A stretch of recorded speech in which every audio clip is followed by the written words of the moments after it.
Mahalla jamiyatning poydevori, insoniylik, birdamlik va o'zaro hurmat aynan mahallada shakllanadi. So'nggi yillarda mahallalarning nufuzi va imkoniyatlarini yanada oshirishga alohida e'tibor qaratilmoqda. Aholi muammolarini joyida hal etish, bandligini ta'minlash, tadbirkorligini qo'llab-quvvatlash, yoshlar va xotin-qizlar bilan manzilli ishlash bo'yicha keng ko'lamli islohotlar amalga oshirilyapti. Buni Boyovut tumani Boboyurt mahallasi misolida ham ko'rish mumkin. Bu hududda 2026-yilda yangi, hamma sharoitlarga ega, shinam va yorug' mahalla binosi foydalanishga topshirilishi 7lik ish faoliyatini yanada oshirishga xizmat qilmoqda. Shuningdek, ichki yo'llarga asfalt yotqizilib, elektr ustunlari beton ustunlarga almashtirildi. Ko'cha yoritgich chiroqlari o'rnatilib, aholi uchun qulay sharoitlar yaratildi. Bugun yurtimizda katta shodiyona O'zbekiston Respublikasi davlat mustaqilligining 35 yillik bayrami arafasida turibmiz. Ushbu qutlug' sana har birimiz uchun g'urur va iftixor manbai. Shu bois tumanimizda ham mustaqillik bayramini munosib kutib olish maqsadida keng ko'lamli bunyodkorlik va obodonlashtirish ishlari amalga oshirilmoqda. Quvonarlisi, ushbu ezgu ishlar mahallalarimizda ham izchil davom etmoqda. Jumladan, Boboyurt mahallasida mustaqillik bayrami arafasida tashabbusli byudjet loyihasi asosida bunyod etilgan mahalla binosi foydalanishga topshirildi. Yangi binoda mahalla yettiligi faoliyat olib borishi, fuqarolar bilan ishlashi, ularning murojaat va muammolarini o'rganishi uchun barcha zarur sharoitlar yaratilgan. Bu o'z navbatida mahallaning aholiga yanada yaqin bo'lishi, xizmatlar sifatini oshirish va fuqarolar manfaatlarini ta'minlashga xizmat qiladi. Bugungi bunyodkorlik ishlarining barchasida bitta maqsad: xalqimizga munosib sharoit yaratish. Mahalla xalqimiz hayotining eng muhim bo'g'inlaridan biri. Bu maskanda insonlarning quvonchi ham, tashvishi ham, ezgu niyatlari ham birlashadi. Yangi va zamonaviy qiyofaga ega bo'lgan mahalla binosi bugun aholi uchun o'z eshiklarini ochgan. Barcha sharoitlarga ega ushbu maskanda mahalla yettiligi vakillari bir jamoa bo'lib faoliyat yuritmoqda. Erta tongdan mahalla raisi boshchiligida yettilik vakillari jam bo'ladi. Kun davomida amalga oshiriladigan ishlar, fuqarolarning murojaatlari, hududdagi mavjud muammolar va ularning yechimlari muhokama qilinadi. Kimningdir bandligini ta'minlash, yana bir oilaga ijtimoiy ko'mak ko'rsatilishi, yoshlarning tadbirkorlik tashabbuslarini qo'llab-quvvatlash yoki hududda osoyishtalikni ta'minlash, bularning barchasi mahalla yettiligining kundalik faoliyatida o'z aksini topmoqda. Bu yerda har bir murojaat e'tiborda, har bir taklif muhokamada, har bir muammo esa imkon qadar joyida hal etilmoqda. Mening mahallamda 5288 ta aholi bor. Shundan 2222 tasi ayollar, 1300 tasi yoshlar tashkil qiladi. Mana hozirgi islohotlarimizda shuncha berilayotgan muhtaram prezidentimiz tomonidan berilgan imkoniyatlardan oqilona foydalanib, mana mahallamizda 2025-2026 yillar juda katta o'zgarish bo'ldi. Bu yilgi hisobimizda mana shu mahallamiz o'zida 3 ta suv minorasi qo'yilib, mana shu Boboyurt mahallasida 100% xonadonlarimizda ichimlik suvi chiqyapti. Hozirgi kunda mana ishlatdik. Xudoga shukr, hammasi yaxshi. Ichki yo'llarimiz, mana tashabbusli byudjetdan mana 14 ta ko'chamizda aholimiz bilan kelishilgan holda ichki yo'llarimizda asfalt beton bilan qoplab oldik. Mana bu yilga bu ham 90 sonli qaror bilan 790 metr ko'chamizni, Ko'klam ko'chasini mana ozroq qoldi. Tagidagi toshlarni tashlab, o'shaning asfaltga tayyorlagan. Shu bugun erta asfalt yotqiziladi, xudo xolasa. Yana bitta bir katta bir qildik, bu yil mustaqillik bayramimizga bir tuhfa bo'ldi. Bizda mahalla binosi yo'q edi. Maktabda bir binosida bir burchagida o'tirardik yettilik. O'sha bu ham tashabbusli byudjet bilan 1,5 milliard summa qo'yib, shuni yutib oldik. Xalqimiz bilan kelishilgan holda. Mana hozir bir chiroyli ham bir yettilikka alohida shinam, yorug', katta bir bino. Mahallamiz bir ko'rki bo'ldi bu ham. 6 ta ko'chani tungi chiroqlar bilan yoritdik. Bu ham bo'lsa aholimizga bir qulaylik, sharoit yaratilyapti. 875 metrda xavfsiz yo'lakcha qildik. O'zimizning bolalarimiz maktabga xavfsiz kelib, xavfsiz ketishiga xavfsiz yo'lakchalar qurdik. Hashar yo'li bilan qurdik. Buni ham o'sha 10% lik mablag'lar hisobidan qurdik.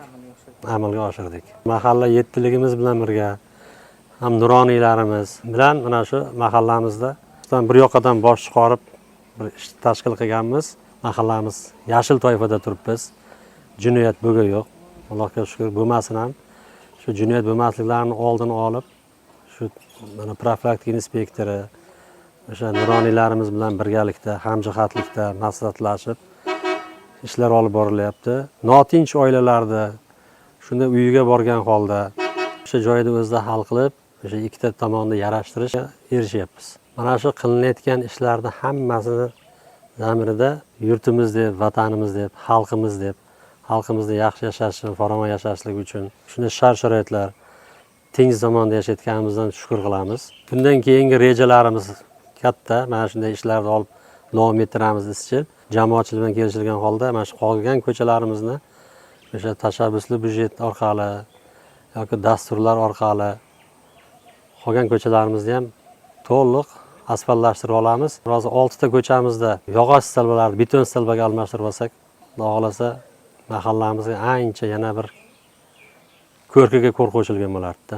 Mahalladagi xotin-qizlarning bandligini ta'minlash, ularning tadbirkorlik tashabbuslarini qo'llab-quvvatlash ham yetillik faoliyatining muhim yo'nalishlaridan. Gulondon opa ilgari ayollar daftari ro'yxatida turardi. Mahalla xotin-qizlar faoli va mahalla yetilligining ko'magi bilan unga 20 million so'm imtiyozli kredit ajratildi. Ushbu mablag' evaziga tikuvchilik uchun zarur uskunalar xarid qilindi. Bugun esa Gulondon opa o'z xonadonida ayollar kiyimlarini tikib daromad topmoqda. Eng muhimi uning faoliyati natijasida mahalladagi yana 4 nafar ishsiz xotin-qizning bandligi ta'minlandi. Birgina tashabbusning o'zi bir nechta xonadonga daromad va yangi imkoniyat olib keldi. Bu esa mahallada bandlik masalasiga amaliy yondashuvning yorqin namunasidir.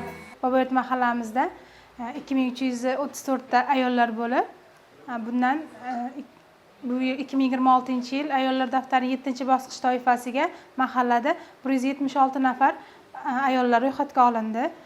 Shu tartibda ikkinchi toifamizga tadbirkorlik qilish istagida bo'lgan ayollarga 23 nafar, mahallamizdagi hozirgi kunda Mirzayeva Gulondon opamizga ayollar daftari tashabbusida imtiyozli kredit ajratildi. Mahalla binosi qoshidagi tikuvchilik xonamiz o'z faoliyatini boshladi. Hozirgi kunda Gulondon opamiz 4 nafar ishsiz ehtiyojmand ayollarni ish bilan ta'minladi.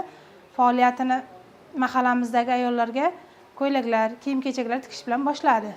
Hozirgi kunda 4 nafar ayolimiz ish bilan ta'minlagan bo'lsak, kelajakda albatta bu 4 nafar ayolni ham o'zini alohida tikuvchilik faoliyatini qilib berish, ayollar daftaridan chiqarish maqsadimiz. Mahallamiz yetillik a'zolari bilan kelishgan holda individual reja tuzib, mahallamizdagi o'sha qiynalgan oilalarni kambag'allikdan chiqarish maqsadida mana shunday ayollarimiz bandligini ta'minlashni o'zimizga reja qilib olganmiz.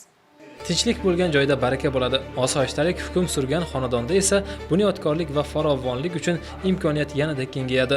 Boboyurt mahallasida jamoat xavfsizligini ta'minlash, jinoyatchilik va huquqbuzarliklarni oldini olish borasida ham tizimli ishlar olib borilmoqda. Profilaktika inspektori tunu kun o'z xizmat vazifasini sidqidildan bajarib, fuqarolar xavfsizligini ta'minlashga hissa qo'shmoqda.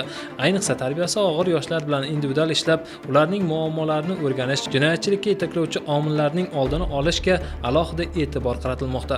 Mahallaning ko'chalari kuzatuv kameralari bilan jihozlangan. Bu esa hududda jamoat tartibini saqlash va xavfsizlikni ta'minlashda muhim vosita bo'lib xizmat qilmoqda. Hozirgi kunda jinoyatchilikni oldini olish bo'yicha Boboyurt mahallasida mana video kuzatuv kameralarini 8 ta ko'chaga o'rnatganman. Aynan jamoat joylariga, savdo do'konlarining oldiga, jinoyat berish o'choqlariga shu kameralar o'rnatib, qalqonga ulangan, qalqon orqali shu jinoyat sodir etilgan joylarni kuzatuv ostida olib borilmoqdamiz. Qidiruvdagi shaxslarni shu qalqon orqali shu video kameralar asosida aniqlab, ularni joyida ushlab bartaraf qilyapmiz. Ya'ni shu jinoyatni oldini olish bo'yicha mahallamizning nuroniylarini shu har bir ko'chaga biriktirib, ular bilan hamkorlikda ishlarni olib bormoqdamiz. Mahallamiz yetiligi bilan jinoyatni oldini olish bo'yicha xonadonbay yurib, jinoyatga moyil shaxslar bilan ular bilan profilaktik ishlarni olib bormoqdamiz. Mahalla yetiligi bilan har bir toifaga bo'lib ularni yoshlar yetakchisiga, ishsizlarni hokim yordamchilariga biriktirib, nizoli oilalarni xotin-qizlar faoliga biriktirganmiz. Ular bilan doimiy ravishda profilaktik ishlarni olib bormoqdamiz. Mahallani jinoyatni oldini olish bo'yicha aynan mahalla nuroniylarini shu ko'chama-ko'cha mahallada shu faollarni xalq bilan yig'ilish qilib, ularga tushunchalar berib, ularga jinoyat oqibatlarini nimaga kelib olib kelishlarini tushuntirib bormoqdamiz. Mahallamiz yashil toifada jinoyatni oldini olish borasida biz shu mahallamizdagi yoshlar bilan, ayniqsa shu yoshlar yetakchilar bilan tungi vaqtlarda birgalikda hamkorlikda ishlarni olib bormoqdamiz. Savdo do'konlarini, choyxona, kafelarni o'z vaqtida yopib, ularni shu choyxonalarga qo'riqlash punktiga ulatib, har biriga ogohlantirish berib chiqqanmiz. Hamkorlikda mahalla bilan doimiy ravishda jinoyatni oldini olish bo'yicha ishlarni tashkil qilib bormoqdamiz. Mahallada yoshlar bilan ishlash ham ustuvor yo'nalishlardan biri.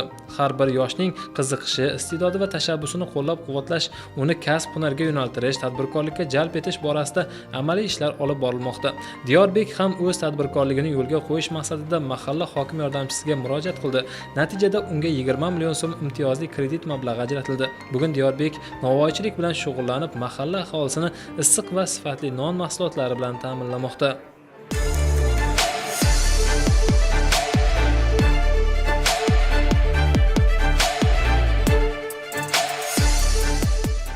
Men anchadan beri novvoychilik kasbi bilan shug'ullanib kelaman.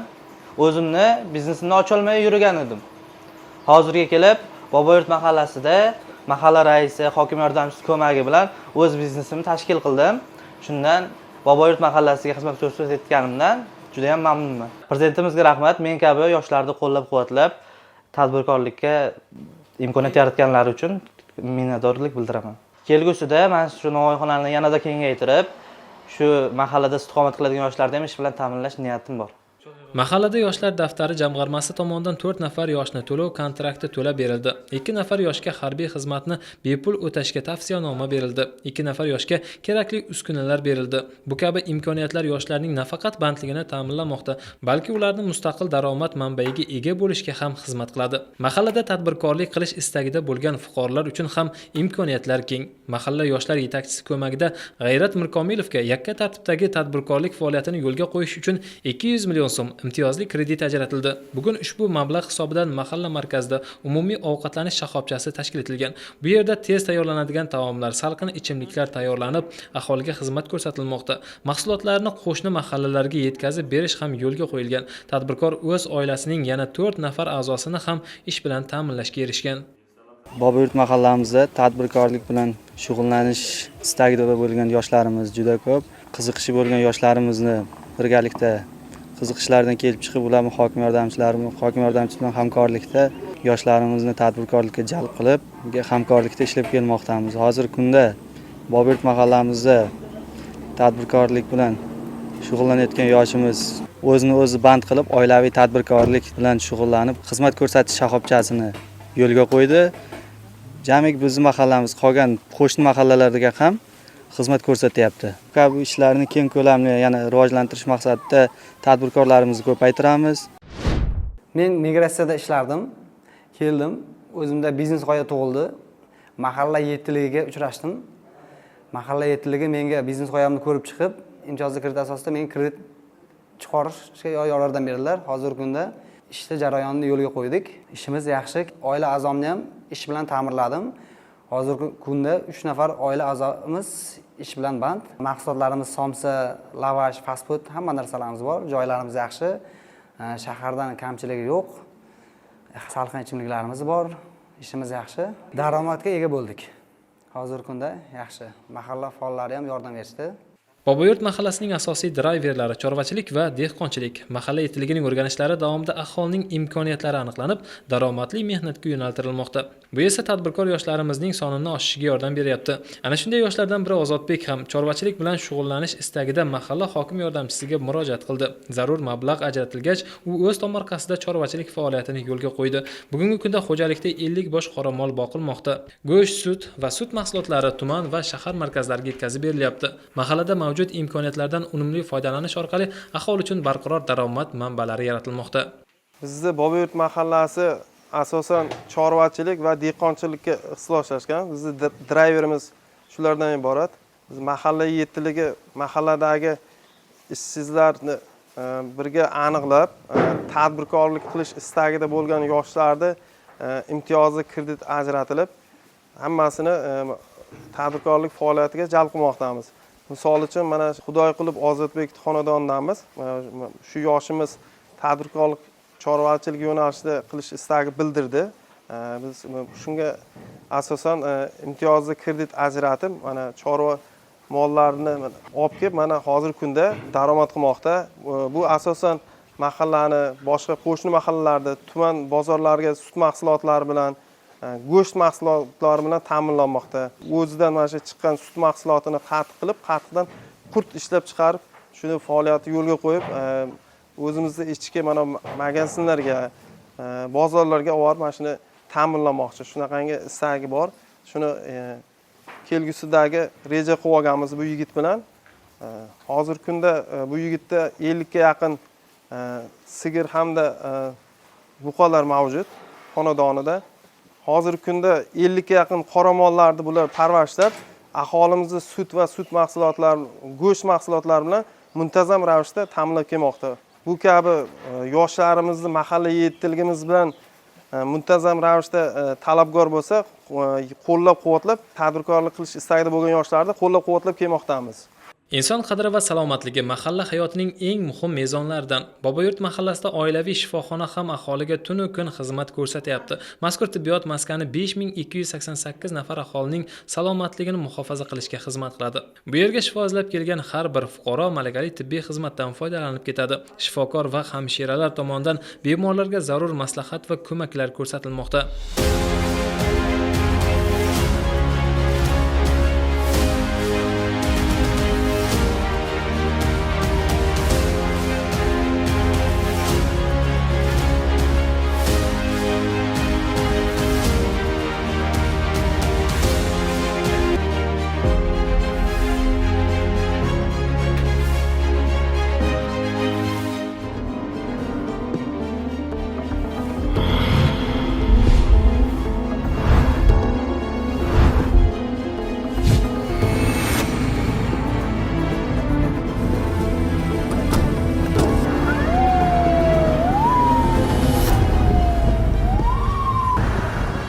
Aholimiz soni hozirgi kunda 5288 dan tashkil qiladi.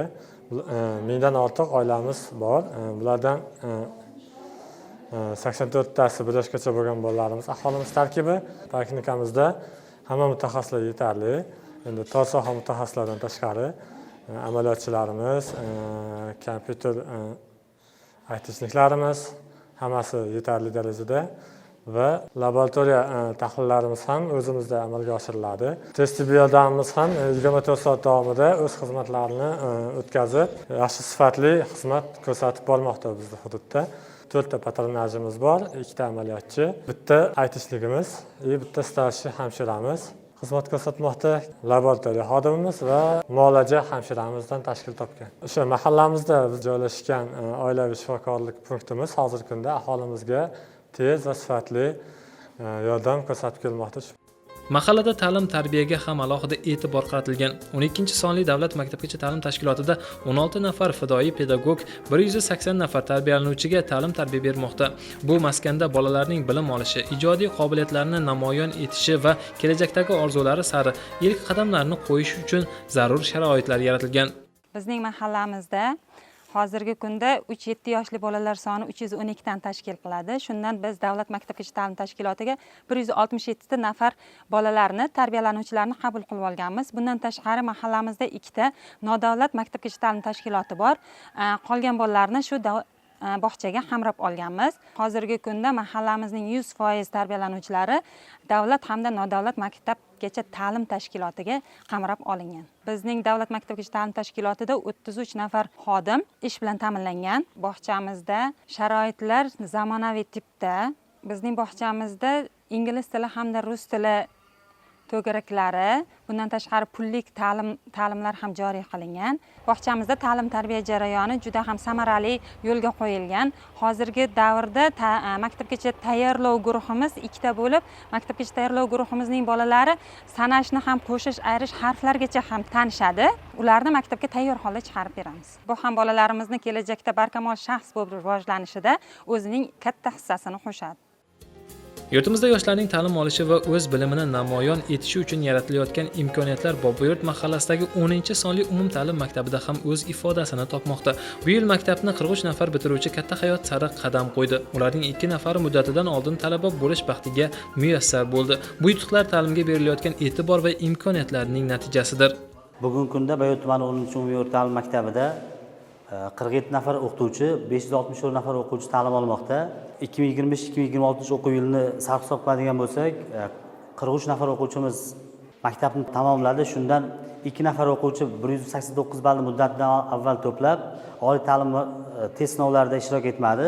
Hamda bu o'quvchilarimiz davlat granti asosida muddatidan oldin qabul qilindi. Bu kabi natijalarimiz mustaqilligimizning 35 yilligiga kichik bo'lsa ham sovg'a bo'ldi. Bundan mahallamiz, maktab jamoasi, ota-onalarimiz juda ham xursand. Biz bu natijalarni qilishda ota-onalar bilan hamkorlikda, mahalla yetkililari bilan hamkorlikda hamda o'qituvchilar o'zaro uzviy bog'langan holda ish olib bormoqdamiz. Mahallamizdagi nuroniylar, mahalla faollari, maktab jamoasi hamda ota-onalarimiz o'quvchilarimizni ta'lim olishiga ulkan hissalar qo'shmoqdalar. Mustaqilligimizning 35 yilligini ko'tarinki kayfiyat bilan nishonlash hamda belgilangan tadbirlar ijrosini yanada sifatli qilib tashkil etish maqsadida o'qituvchilar jamoasi bilan qilinadigan ishlar, amalga oshiriladigan tadbirlar rejasini tuzib oldik hamda buni muhokama qildik. Barcha yurtdoshlarimizni mustaqilligimizning 35 yilligi bilan chin yurakdan tabriklayman. Bo'sh turgan yerdan unumli foydalanish, daromad olish, tadbirkorlik qilish, ishlab chiqarish bilan birgalikda mahalla aholisi dehqonchilikning ham hadisini olgan. Mahalladagi xonadonlarda tomorqadan unumli foydalanish an'anaga aylangan. Xonadonlardagi issiqxonalarda pomidor, bodring va turli ko'katlar yetishtirilmoqda. Bahriniso opa ham o'z mablag'i hisobidan 6 sotix yer maydonida issiqxona tashkil etib, sabzavotchilik bilan shug'ullanib keladi. Bu faoliyat unga qo'shimcha daromad keltirish bilan birga oila a'zolarining bandligini ta'minlash imkonini ham yaratadi.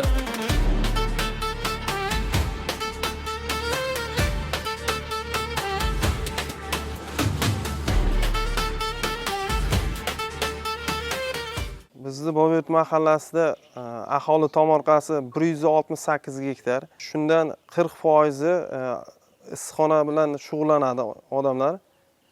Bugungi kunda mana hozirda xonadonga kelganmiz. Mana xonadon egasi o'z mablag'idan 3 sotiqdan 2 ta 6 sotiqqa issiqxona tashkil etgan. Shuni orqasidan oilasi daromadiga kirgan. Bugungi kunda farzandlarini kontraktini to'layapti. Yangi avtomashina minyapti. Bu xonadon bugungi kunda qo'shni viloyat Toshkent viloyati Bekobod shahriga bozor, dehqon bozorlariga mahsulot yetkazadi. O'zimizda tuman markazimizdagi dehqon bozorga, qo'shni tuman Guliston tumanining dehqon bozoriga, boshqa tumanlarga ham shu aholi iste'mol qiladigan sabzavot ekinlari muntazam ravishda yetkazib bermoqda. Ham o'zimizda ichki magazinlarga ham shu bodring, pomidor, qanday iste'mol qiladigan ekin turlari bo'lsa, hammasini yetkazib beradi. Har bir oila tadbirkor shiori ostida mana shu daromadga kirmoqda. Bugungi kunda yaxshi natijalarga erishmoqda. Maqsadimiz mana shunaqangi xonadonlarda ko'proq targ'ibot ishlari olib borib, bir qarshi yerdan maqsadli foydalanib, bugungi kunda mahallamiz har bir qarshi yerdan samarali foydalanib kelinmoqda.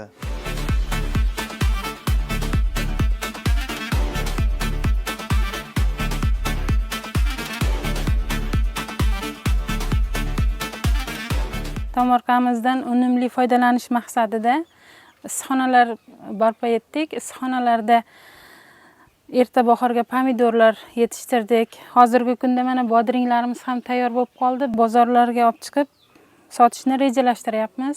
90 boshda ekinlarni ekib, ko'katlar, rediskalar ekib, bir yilda 3 marta hosil olyapmiz.